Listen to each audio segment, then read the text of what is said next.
사무엘상 강의 60번째 시간으로 하나님으로 힘을 얻는 자의 반응이라는 제목으로 말씀을 보겠습니다. 인생 가운데 참 절망스럽고 답답한 상황들을 만날 때가 반드시 있습니다. 저도 그런 경우가 아주 자주 많이 있었습니다. 그런 절망적인 상황이 되면 모든 사리 판단이 다 마비되고 도대체 무엇을 해야 할지 알지 못한 채로 허망하게 있는 경우가 많이 있습니다. 바로 오늘 본문에 나오는 다윗도 이런 절망적인 상황에 처하게 되었습니다. 1절과 2절 말씀입니다.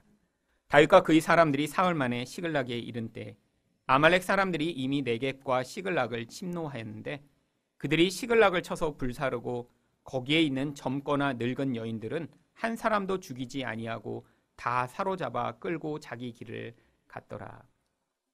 다윗이 블레셋 군과 합하여 전쟁에 참여하라는 명령을 받고 북쪽으로 떠났을 때 바로 이 시글락을 아말렉이 공격한 것입니다. 모든 사람들을 다 끌고 갔죠. 그런데 이런 위기를 당한 이유가 무엇인가요? 다윗이 바로 블레셋에 도움을 요청하고자 하나님을 믿지 않고 두려워서 블레셋으로 갔기 때문입니다. 결국 다윗에게 책임이 있는 것이죠. 이런 모든 상황들이 벌어지자 결국 그 결과를 3절과 4절에서 이렇게 이야기를 합니다. 다윗과 그의 사람들이 성읍에 이르러 본즉 성읍이 불탔고 자기들의 아내와 자녀들이 사로잡혔는지라. 다윗과 그와 함께한 백성이 울 기력이 없도록 소리를 높여 울었더라. 도대체 예상하지 못한 이런 절망적인 상황을 당했을 때 사람들은 이 사람들이 반응한 것처럼 반응할 수밖에 없습니다. 아무리 생각해도 받아들일 수 없는 그런 상황이에요. 아니 자기 자녀와 아내를 잘 보호하고자 블레셋으로 갔는데 그들이 다 사로잡혀 가서 도대체 누가 어디로 어떻게 데려갔는지도 알지 못하고 그들이 생사를 알지 못하는 이런 상황이 벌어졌을 때 정말 울 기력이 없도록 우는 것이 아주 당연한 것입니다. 근데 이렇게 사람이 절망하게 되면 반드시 어떠한 부정적 반응을 하게 되어 있습니다. 6절 상반절입니다. 백성들이 자녀들 때문에 마음이 슬퍼서 다윗을 돌로 치자 하니. 여러분, 사람은 이런 절망적 상황, 위기의 상황이 닥치면 반드시 이런 모든 상황에 대해 누군가를 책임 전가하며 비난하게 되어 있습니다. 너 때문에 이렇게 된 거야. 네가 이렇게 했기 때문에 이런 일이 벌어진 것이지 라고. 물론 다윗이 블레셋으로 가자고 해서 온 것이죠. 근데 사람들이 안 따라왔으면 이런 일을 안 당했잖아요. 자기들이 자발적으로 다윗을 따라와 놓고 이 상황이 정말 다윗 때문에 벌어진 것인가요? 아무도 예상치 못한 그런 상황이었습니다. 그런데 그 책임을 다윗에게 물어 이 다윗을 돌로 쳐 죽여버리자라고 사람들이 지금 웅성웅성 하기 시작했을 때 그때 이 다윗이 바로 6절 중반절처럼 반응합니다. 다윗이 크게 다급하였으나, 이 다급하다라고 하는 차라라는 히브리어는 어떤 좁은 장소에 끼어서 온 몸이 꽉 눌려있을 때의 상태를 이야기하는 단어입니다. 좁은 곳에서 압박당해서 움츠러들은 그런 상황이요. 쉽게 번역을 하면 마음이 답답해진 그런 상황이죠.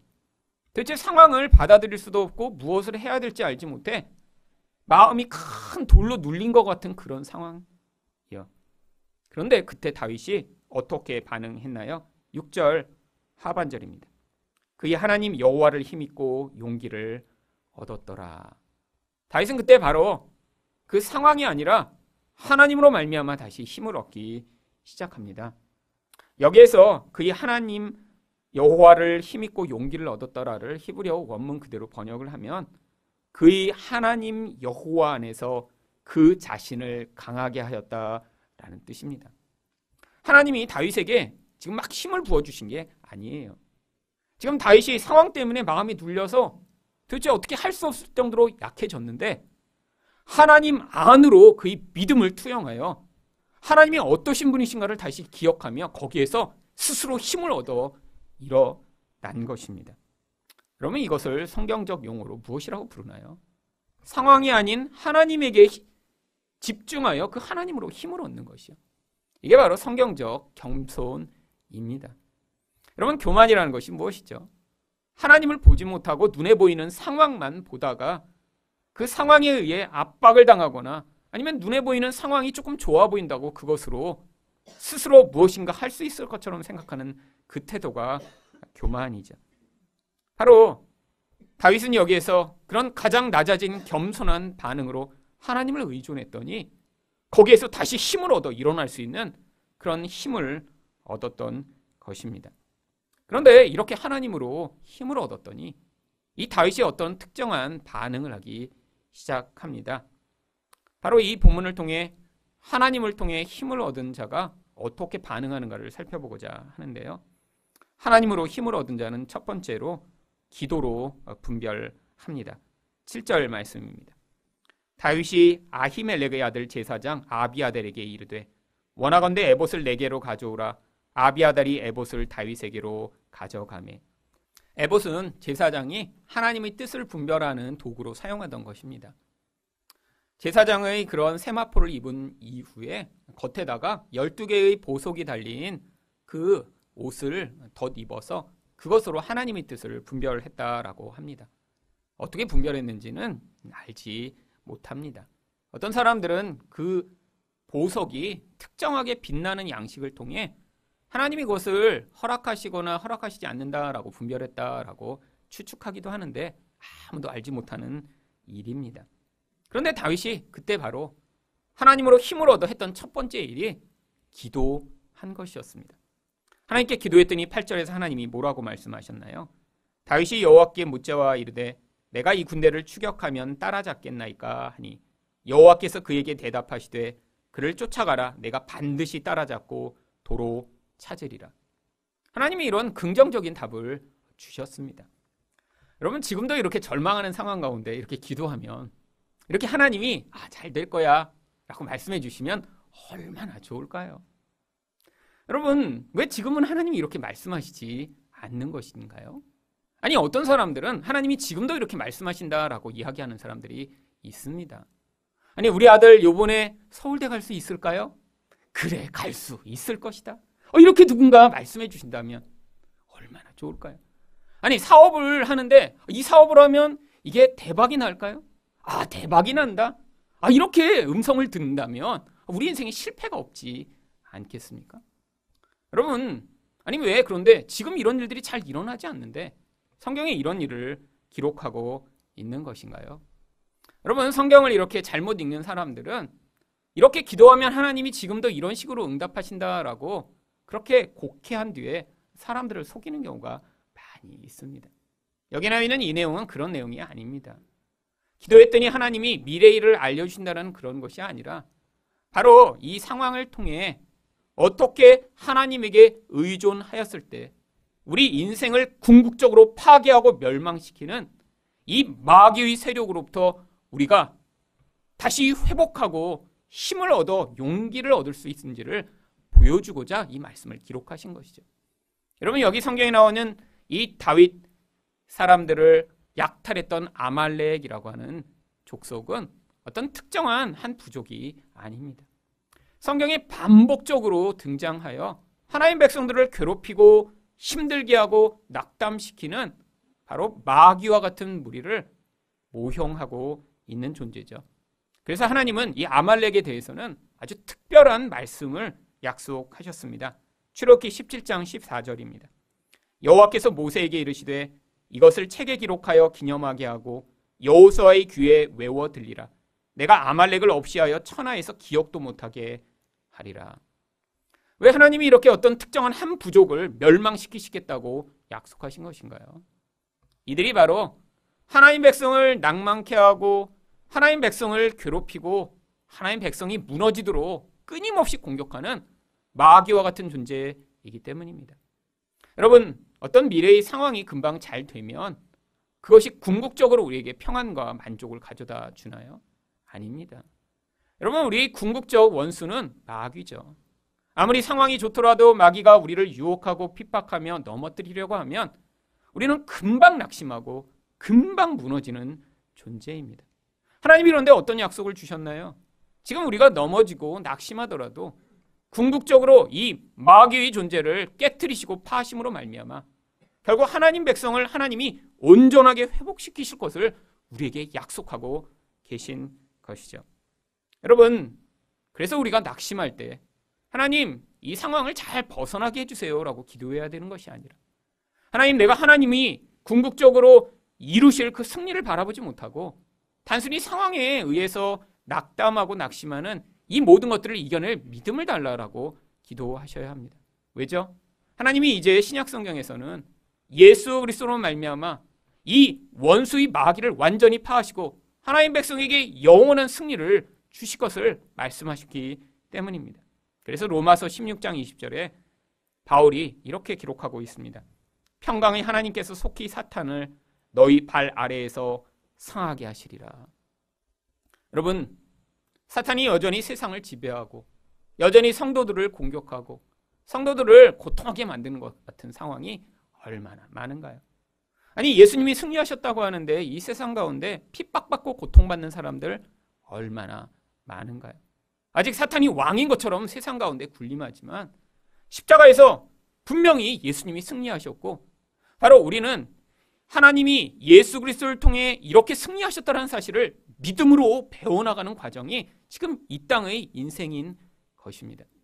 하나님의 백성은 이것을 믿음으로 받아들여 우리 인생 가운데 이렇게 낙심하게 하는 이 모든 원수, 우리를 고통하게 하는 이 죽음의 무서운 영향력, 우리 미래를 파괴할 것처럼 위협하는 이 모든 영향력으로부터 우리가 자유로우며 하나님이 반드시 우리를 영원한 안식과 평강의 나라로 인도하실 것들을 배워나가는 과정이 바로 지금인 것이죠. 여러분, 근데 기도하지 않으면 어떻게 되나요? 현실에 압박당하고 끊임없이 미래가 두려워 낭망하는 상태가 우리에게 끊임없이 나타나게 되어 있습니다. 여러분, 낭망할 때 왜 낭망하시죠? 주로 상황 때문에 낭망합니다. 여러분들이 미래를 예측하기 때문에 낭망합니다. 아니, 우리는 미래를 전혀 알지 못해요. 내일, 아니 모레 어떤 일이 벌어질지 아는 사람 아무도 없습니다. 그런데 어떤 나쁜 일이 벌어지고 거기에 영적으로 영향력을 미치기 시작하면 우리는 끊임없이 나쁜 상상을 하기 시작하죠. 아, 이렇게 됐으니까 이렇게 나빠질 거야. 이렇게 됐으니까 나중에 이렇게 되면 어떻게 하지? 여러분, 사람들이 불안에 떠는 그 불안의 원인이 되는 대부분의 원인들은 실제 일어나지 않는 것이라고 합니다. 사람들이 이건 이렇게 될 거예요라고 불안해하는 진짜 그 불안의 원인이 일어나 인생을 힘들게 하는 경우는 10경우에 한 경우도 제대로 되지 않아요. 대부분은 추측하는 것이죠. 암에 걸리면 어떻게 하지? 나중에 이렇게 망하면 어떻게 하지? 문제가 생기면 어떻게 하지? 여러분, 불안해지면 어떤 일이 벌어지나요? 상황이 무엇보다 점점 커지기 시작해요. 옛날에는 그렇게 눈에 들어오지 않던 그런 상황들이 정말 마음을 짓누르고 숨을 쉬지 못하게 만들 것처럼 힘들게 만드는 일이 벌어지기 시작합니다. 근데 이게 바로 마귀의 의도라는 거예요. 하나님의 백성이 우리 미래가 하나님의 손에 있으며 이미 예수 그리스도를 통해 우리에게 승리를 주셨음을 진짜 믿는다면 지금 벌어지는 한두 번의 실패나 한두 번의 상황이 내 인생에 궁극적으로 영향을 미치지 못한다고 믿음으로 견고하게 서야 하는데, 아니 이렇게 짓눌리고 무너져서 한두 번의 상황 때문에 이렇게 살아간다면 이게 바로 마귀가 하나님 백성을 지옥으로 끌고 갈 수는 없지만 우리 인생 가운데 이렇게 패배자처럼 살아가도록 만드는 그러한 마귀의 공격인 것이죠.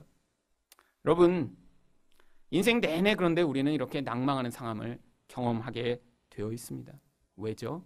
바로 이게 믿음을 배워나가는 과정이기 때문이죠. 처음부터 다 믿어서 모든 것을 하나님이 다 하시겠죠? 라고 이렇게 할 수 있는 사람이 어디 있겠습니까? 저도 아주 많은 수없이 많은 낭망하는 과정을 지나 여기까지 왔는데도 여전히 계속 어떤 상황에 짓눌리고 낭망하는 일들이 자주 벌어집니다. 바로 이번 주에도 그랬습니다.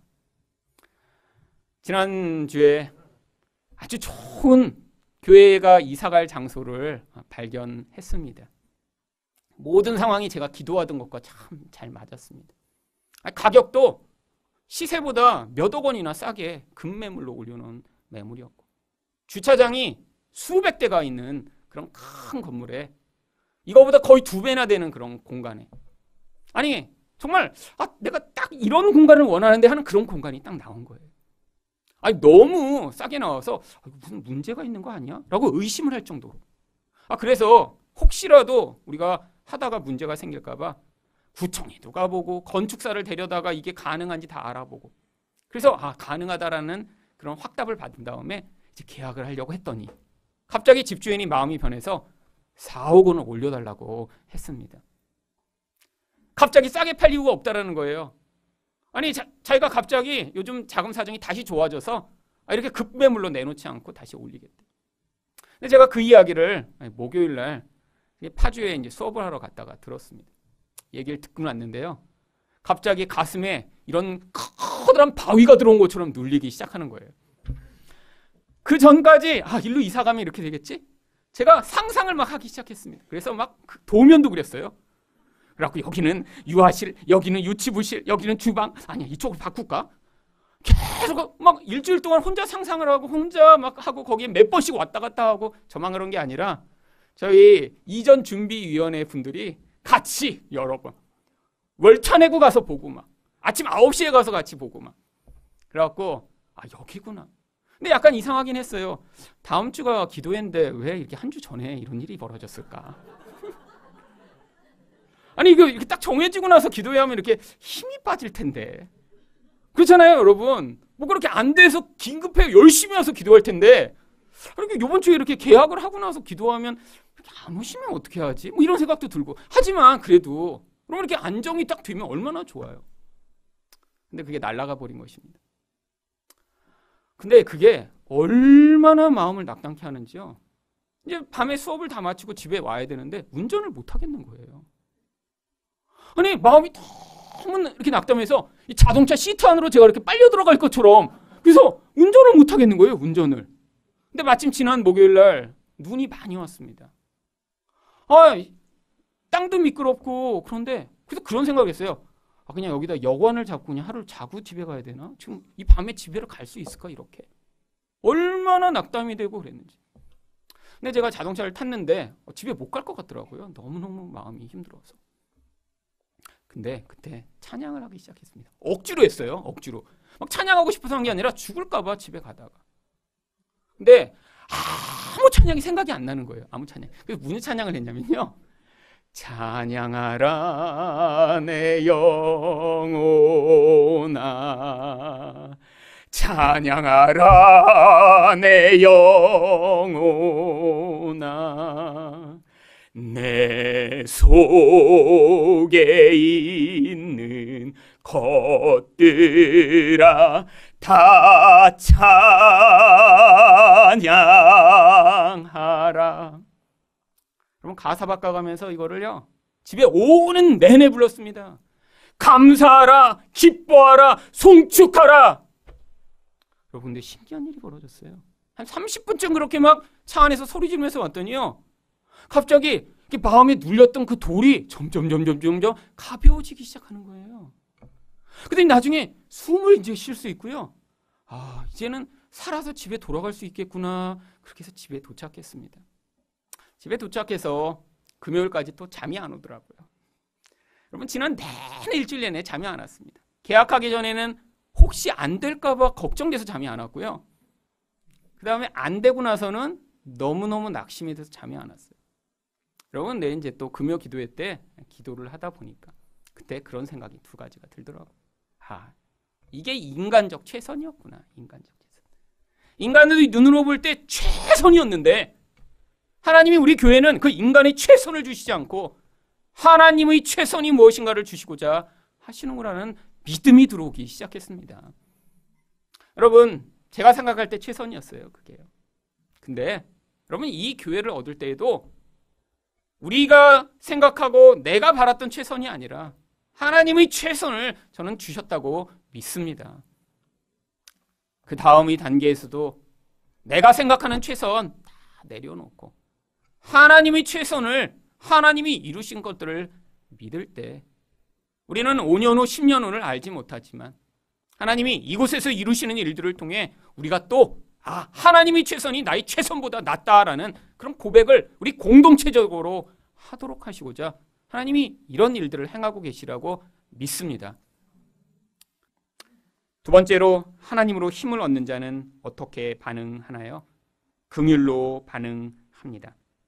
9절과 10절 말씀입니다.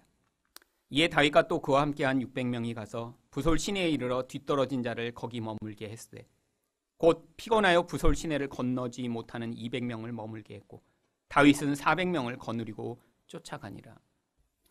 여러분, 사람들이 이렇게 지친 이유는 아주 당연합니다. 이 시글락으로부터 이 부솔 시내까지 24km나 떨어진 곳입니다. 아, 가서 되찾을 수 있다는 얘기를 듣고 사람들이 막 달려서 여기까지 왔겠죠. 여러분, 24km 아주 먼 거리입니다. 여러분, 근데 그들이 아주 지금 힘이 넘치는 게 아니에요. 이 시글락으로 이 블레셋 군대로부터 오는데 또 3일이나 걸렸습니다. 1절 말씀입니다.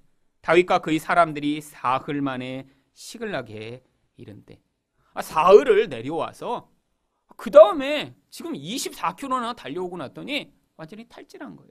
근데 육체적인 이유만이 아닙니다. 오늘 4절 말씀에는 사람들이 어떻다라고 이야기를 하나요?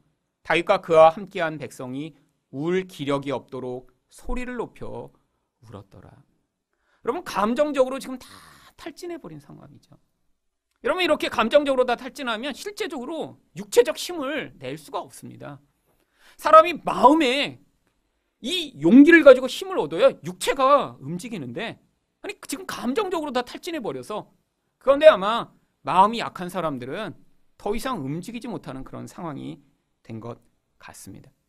여러분, 그런데 여러분, 이 600명의 군인 가운데 200명이 이렇게 지금 힘들다고 빠지면 어떻게 되나요? 지금 이들의 앞으로 상대해야 할 적이 얼마나 많은 적인지 알지 못하는데, 아니 이렇게 지금 3분의 1이 다 힘들다고 하면 지금 리더 입장에서는 아니 어떻게 그럴 수 있냐고, 그럼 나머지는 안 힘드냐고, 아니 힘을 내서 가야지, 이런 식으로 하는 게 어딨냐고 야단을 쳐서라도 데리고 가야 되는 것 아닌가요? 아니 한두 명이 아프다면 괜찮지만, 아니 집단으로 안 가겠다고 하는데 지금 뭔가 지금 문제가 있는 것 아닌가요? 여러분, 다른 사람들은 뭐 말을 타고 왔나요? 아니 똑같이 힘들었습니다. 근데 그 중에서 200명이나 지금 힘들다고 안 가겠다는 거예요. 여러분, 근데 다윗이 어떻게 합니까? 그들을 그곳에서 머물러 쉬도록 합니다.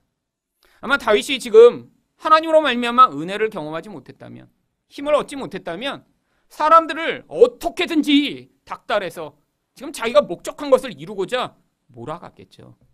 여러분, 이게 바로 은혜를 받은 사람과 은혜를 받지 않은 사람의 전형적 차이입니다. 하나님의 은혜, 하나님으로 말미암아 힘을 얻게 된 자는 다른 사람들을 나의 목적을 이루고자 하는 도구로 보지 않습니다. 나의 동료요, 나와 함께하는 자로 보죠. 다른 사람의 입장에서 다른 사람을 생각할 수 있습니다.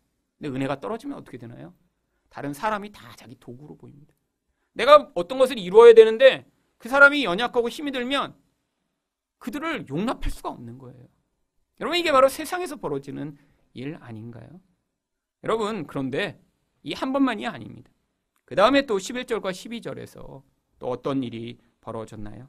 무리가 들에서 애굽 사람 하나를 만나 그를 다윗에게로 데려다가 떡을 주어 먹게 하며 물을 마시게 하고 그에게 무화과 뭉치에서 뗀 덩이 하나와 건포도 2송이를 주었으니, 아니 지금 병들어서 버려진 한 종을 만났는데, 아니 이 사람을 지금 회복하느라고 계속해서 간호하고 먹을 것을 주어 회복합니다.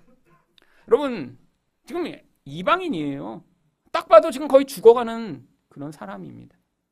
지금 일이 급한데 이런 사람 지금 돌볼 지금 시간적 여유가 있나요? 아니 그런데 이 한 사람을 위해 지금 이 군대가 멈춰서서 그를 돌봐주고 있습니다. 이게 바로 하나님의 긍휼과 은혜가 이 다윗 안에 있음을 보여주는 그런 증거죠. 여러분, 신약성경에도 똑같은 예가 나옵니다. 바로 여러분이 잘 알고 계신 선한 사마리아인의 비유죠. 거기에서 제사장과 레위인은 어떻게 반응했나요? 누가복음 10장 30절과 31절입니다.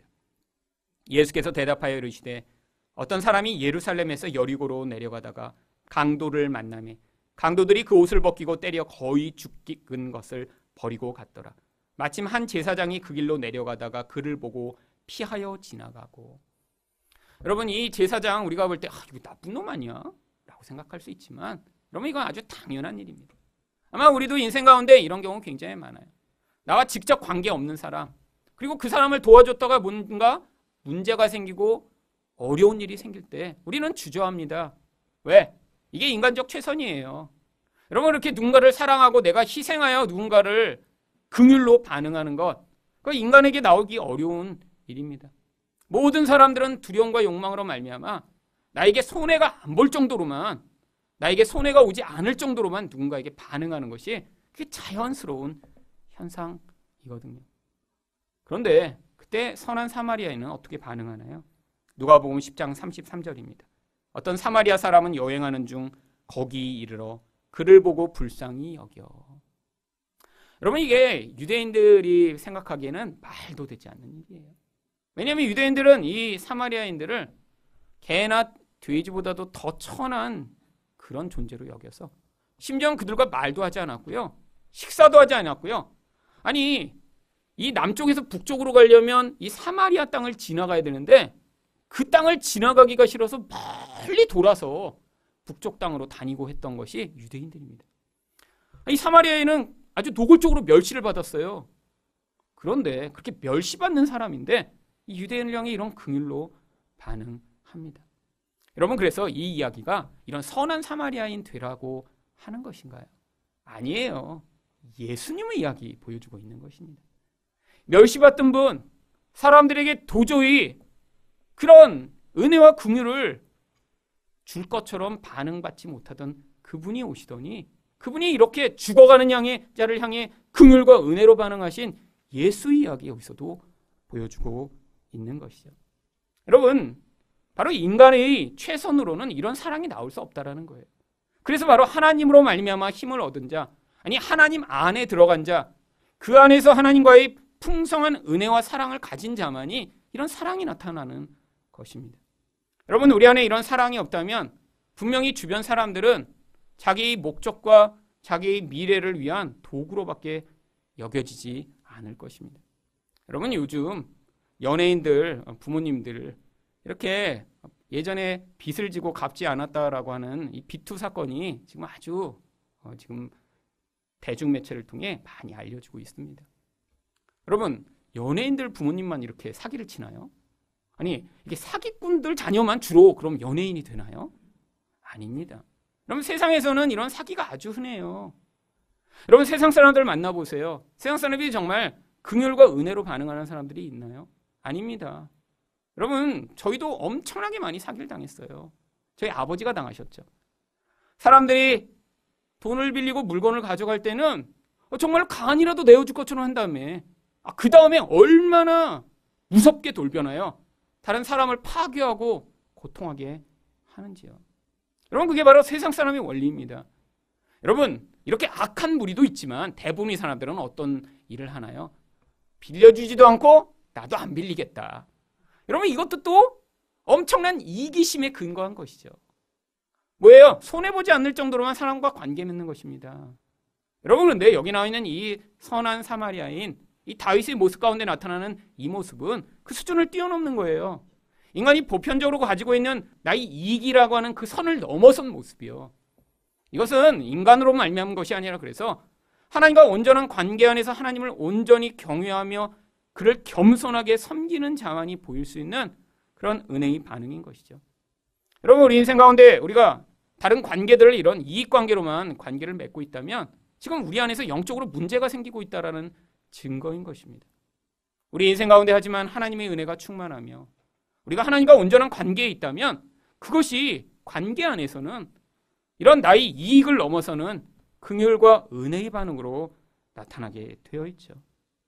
여러분 그런데 아니 의도하지 않은 채로 이렇게 애굽 사람을 도왔는데 마침 그 사람이 어떤 사람이었나요? 13절 말씀입니다. 다윗이 그에게 이르되 너는 누구에게 속하였으며 어디에서 왔느냐 하니 그가 이르되 나는 애굽 소년이요 아말렉 사람의 종이더니 사흘 전에 병이 들매 주인이 나를 버렸나이다. 아니 이 사람이 마침 이 다윗 일행의 모든 재산을 탈취해간 그 아말렉 사람의 종이었던 것입니다. 이 아말렉은 바로 이런 세상 사람의 이익의 관점에서 이 종을 바라보니까 병이 드니까 버려버린 거예요. 죽으라고요. 그런데 이 사람이 14절에서 어떤 중요한 정보를 제공하나요? 우리가 그렛 사람의 남방과 유다에 속한 지방과 갈렙 남방을 침노하고 시글락을 불살랐나이다. 바로 이 사람들이 그런 도적되었다라는 사실을 알려줍니다. 아니 이렇게 우연히 은혜를 베풀었는데 그 은혜가 이런 좋은 결과로 나타난 것이죠.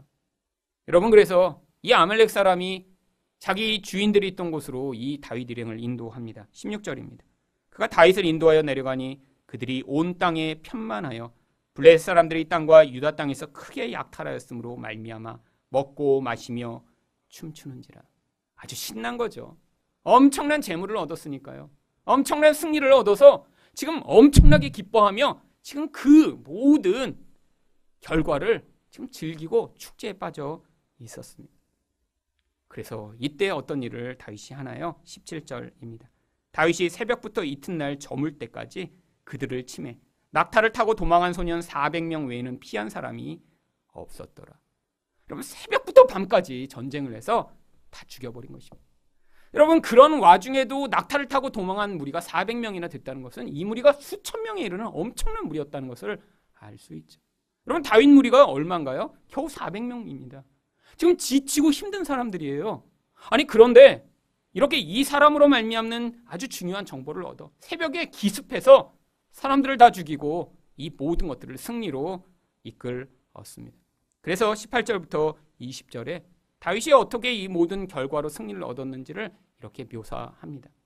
좀 긴 구절인데 여러분이 이 구절에서 자꾸 반복되는 어떤 특정한 구절이 있습니다. 자세히 보시기 바랍니다.